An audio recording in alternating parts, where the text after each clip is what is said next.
नमस्कार, good morning. आप देख रहे हैं डीडी न्यूज। आपके साथ मैं हूं गौरव श्रीवास्तव और मेरे साथ मेरी सहयोगी बीना है, जो कि सांकेतिक भाषा के जरिए आपको खबरों से रूबरू करवाएंगी। तो खबरों की शुरुआत करें उससे पहले एक नजर इस वक्त की हेडलाइंस पर। सत्य और अहिंसा के पुजारी महात्मा गांधी की 75वीं पुण्यतिथि आज शहीद दिवस पर बापू की समाधि राजघाट पर होगी सर्वधर्म सभा।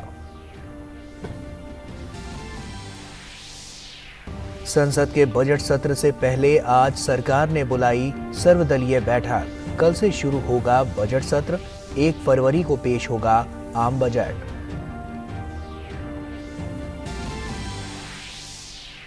आज से 2 दिन के लिए चंडीगढ़ में शुरू होगी G20 international financial architecture working group की बैठक।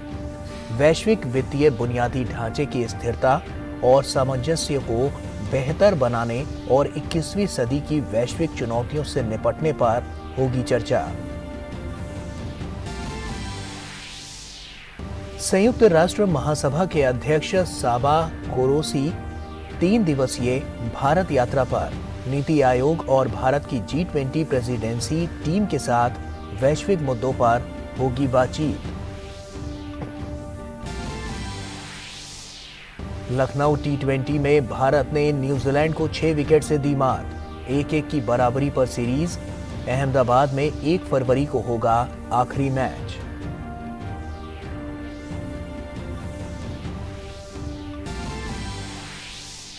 और देश में महिला क्रिकेट के ICC ट्रॉफी जीतने का जश्न। T20 वर्ल्ड कप जीतने वाली महिला अंडर-19 टीम के लिए BCCI ने की 5 करोड़ रुपए के इनाम की घोषणा।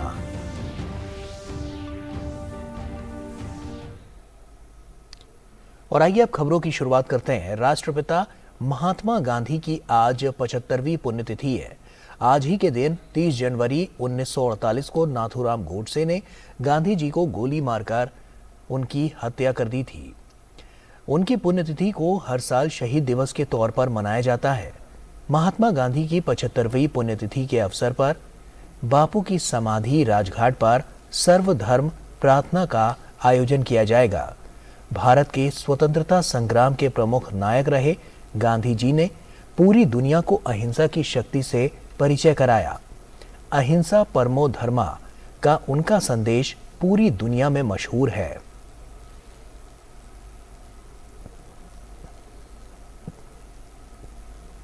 और संसद का बजट सत्र कल 31 जनवरी से शुरू होगा और उससे पहले आज सरकार की ओर से सर्वदलीय बैठक बुलाई गई है। इस बैठक में विपक्षी दल के नेता शामिल होंगे। बैठक का मकसद यही है कि सरकार विपक्षी दल के साथ उनके तमाम मसलों पर बातचीत करके संसद की कार्यवाही को सुचारू रूप से चलाना चाहती है। वैसे संसद के हर सत्र से पहले इस तरह की बैठक आयोजित होती रही है। आज होने वाली बैठक संसद भवन में होगी।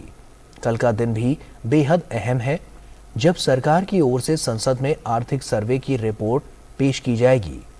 फिर अगले दिन 1 फरवरी को वर्ष 2023 से 24 के लिए आम बजट देश के सामने रखा जाएगा। हर बार की तरह इस बार भी बजट सत्र 2 हिस्सों में होगा।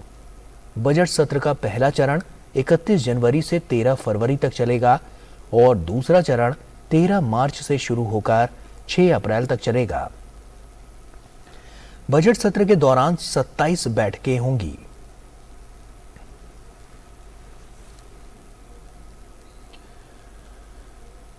और ओडिशा के स्वास्थ्य मंत्री नवकिशोर दास की अस्पताल में इलाज के दौरान मौत हो गई है। कल उन पर यह हमला तब हुआ था जब वो झारसुगड़ा में एक सभा में शामिल होने के लिए जा रहे थे, जिसके बाद उन्हें एयरलिफ्ट करके इलाज के लिए भुवनेश्वर लाया गया।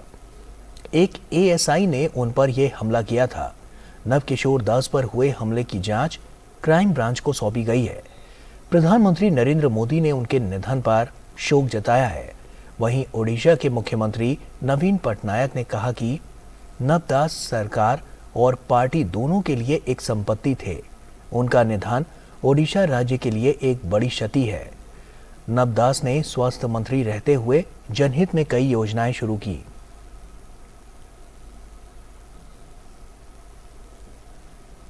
भारत की अध्यक्षता में G20 के पहले अंतर्राष्ट्रीय वित्तीय संरचना कार्य समूह की 2 दिवसीय बैठक आज से चंडीगढ़ में शुरू हो रही है। बैठक का उद्घाटन कृषि मंत्री नरेंद्र सिंह तोमर और खाद्य प्रसंस्करण उद्योग मंत्री पशुपति कुमार पारस करेंगे। अंतर्राष्ट्रीय वित्तीय संरचना कार्य समूह G20 वित्त ट्रैक के तहत महत्वपूर्ण कार्यधाराओं में से एक है, जो कि अंतर्राष्ट्रीय वित्तीय संरचना को मजबूत करने पर ध्यान केंद्रित रखता है। इसका उद्देश्य कमजोर देशों के सामने आने वाली विभिन्न चुनौतियों का समाधान करना भी होगा। इस 2 दिवसीय बैठक में G20 के सदस्यों, आमंत्रित देशों और अंतर्राष्ट्रीय संगठनों के लगभग 100 प्रतिनिधि भाग लेंगे। बैठक में अंतर्राष्ट्रीय वित्तीय संरचना की स्थिरता और सामंजस्य को बढ़ाने के तरीकों और 21वीं सदी की वैश्विक चुनौतियों के समाधान के लिए इसे कैसे योग्य बनाया जाए, इस पर चर्चा होगी।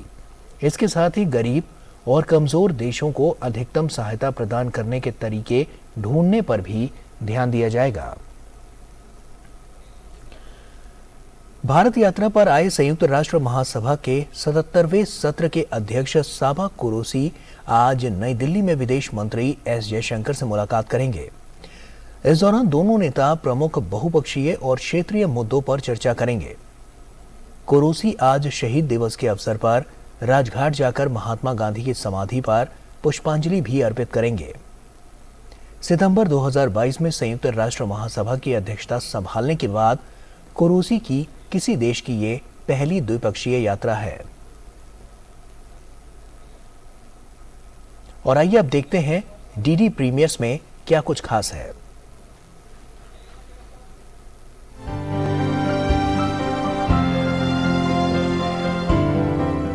नमस्कार, डीडी प्रीमियर्स में आपका स्वागत है। मैं हूं रेशमा आपके साथ, और जैसा कि आप जानते ही हैं कि हम अपने इस खास सेगमेंट में आपके साथ बात करते हैं दूरदर्शन के विभिन्न नेटवर्क पर प्रसारित होने वाले कुछ खास कार्यक्रमों की, कुछ खास धारावाहिकों की। तो चलिए बात करते हैं धारावाहिक कॉर्पोरेट सरपंच की।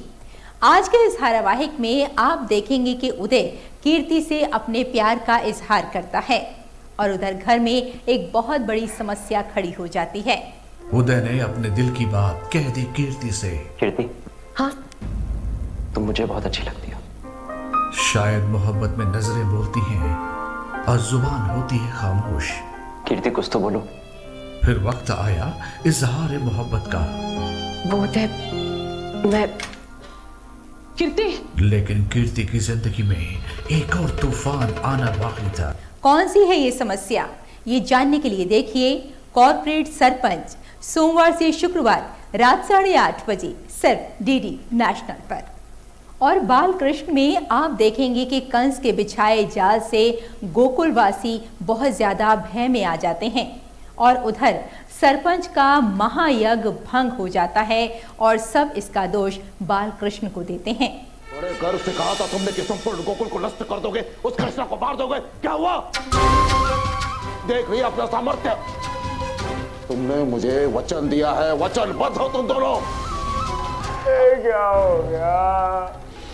अनर्थ हो गया, अनर्थ। धनपत जी संभालो अपने आप को, अब हिम्मत हारने से क्या होगा? अरे हटाओ, हिम्मत हारने से क्या होगा? कहना बड़ा सरल है भाई। आज जो मेरे साथ हुआ है ना, ये कल तुम्हारे साथ हो सकता है, परसों उस भाई के साथ हो सकता है, परसों उसके साथ। कान्हा बलराम, तुम दोनों यहाँ क्या कर रहे हो? बाबा, ये चक्केबाज बांध के और रहा है। क्या होगा आगे, ये जानने के लिए देखिए बाल कृष्ण, सोमवार से शुक्रवार रात 9 बजे सिर्फ डीडी नेशनल पर। और धारावाहिक लाल रेखा में आप देखेंगे कि मानसी के पिता उसकी विदाई के बाद बहुत ज़्यादा परेशान हो जाते हैं और उधर आर्यन शादी की पहली ही रात को पार्टी करने के बाद नशे में धुत घर आता है। आप इतने उदास क्यों हो रहे हैं? विदाई क्या अकेले आपकी बेटी की हुई है? क्या वो मेरी बेटी नहीं है? क्या मैं मानसी को आपसे कम प्यार करती हूँ? ऐसा मैंने कब कहा? सुबह से एक चाय तक नहीं पी है आपने। क्यों इतने दुखी हो रहे? या और कोई बात है जो आप हमसे नहीं कह पा रहे? ऐसी कोई बात नहीं। अपूर्वा, तुम बहू को परेशान मत करो। वैसी वो थकी हुई है, तुम आओ बाहर मेरे साथ, आ जाओ बाहर। भाभी आज तो आप बच गए। बहू कहाँ है?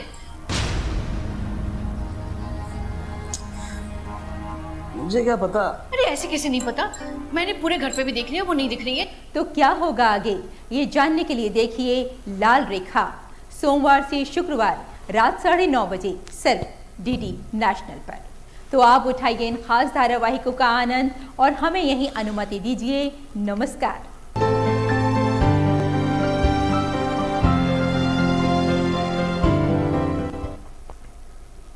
और डीडी प्रीमियर्स के बाद आइए अब खबरों में आगे बढ़ते हैं।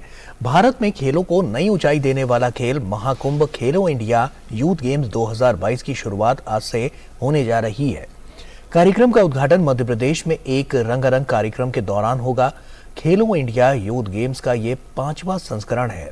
ये खेल आयोजन मध्य प्रदेश के 8 शहरों भोपाल, इंदौर, उज्जैन, ग्वालियर, जबलपुर, मंडला, बालाघाट और खरगोन में होंगे।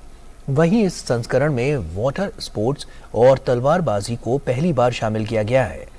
13 दिनों तक चलने वाले इस आयोजन में 27 खेलों में देश भर से 6000 से भी अधिक खिलाड़ी हिस्सा लेंगे।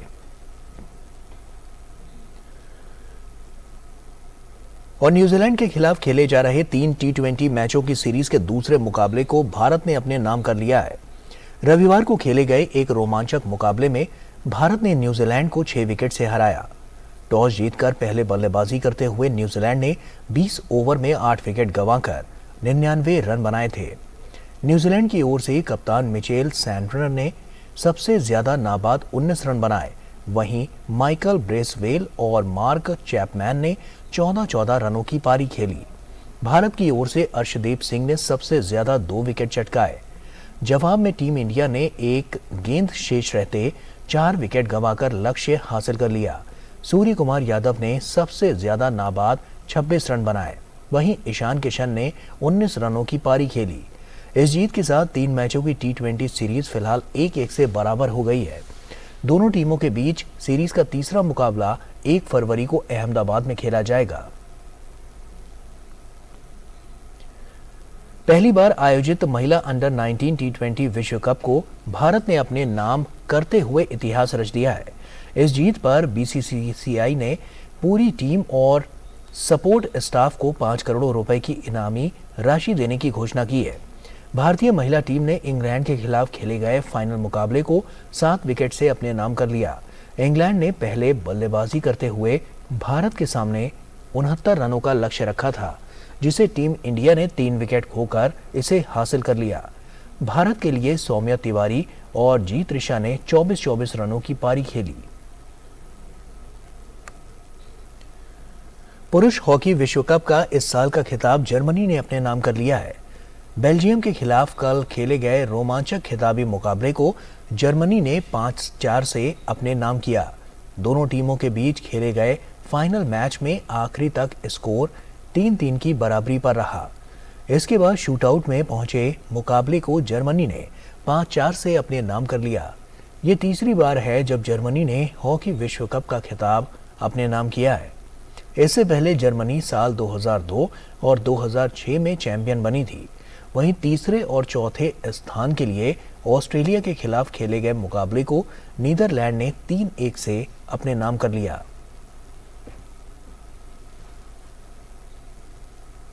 और इसी के साथ फिलहाल इतना ही। दीजिए इजाजत। नमस्कार।